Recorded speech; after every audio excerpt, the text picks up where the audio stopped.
Hi, I'm Congressman Garamendi. Once again, what did Congress do to you this week? Well, I know all of us are paying attention to the Comey testimony that's gone on over in the Senate side. We know that this administration is just racked by one scandal after another.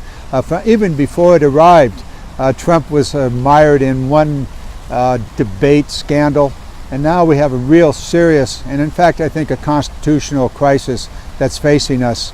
We'll see where all of this goes. We have Mueller doing his FBI investigation. We have Comey, who was fired by Trump, in Trump's own word, because of Russia. It's going to be really, really serious. But what did Congress do to you today?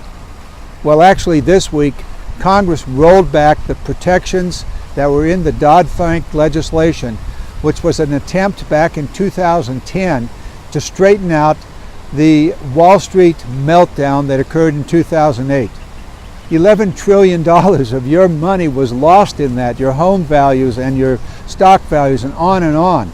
So we passed Dodd-Frank, we put in place the Consumer Financial Protection Bureau, and we also passed a regulation that would require that people that are trying to sell you stocks, annuities, and bonds, that they would act in your best interest as a fiduciary, not in their own, where they would be lining their pockets.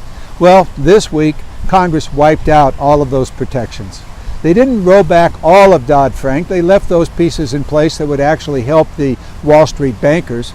But for the small community bankers, for mom and pop out there, for the mortgage industry that was so terrible, they gave them free rein. So watch out, be careful. We know that the Consumer Finance Protection Bureau was wiped out by this legislation that passed the House of Representatives. We know that the control of the fiduciaries was wiped out. And it goes on and on.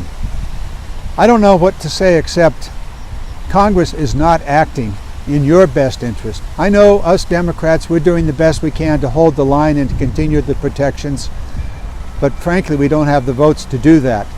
And so week after week, below the radar screen, bad things are happening to you. Congress has done it to you once again by rolling back the protections that were put in place in the Dodd-Frank legislation. I'm sure there'll be more next week, but we're also going to see a continuation of this question about what Trump has done with Russia, and all of those investigations will continue to take the headlines. But you got to be aware of what's happening below the headlines. See you next week.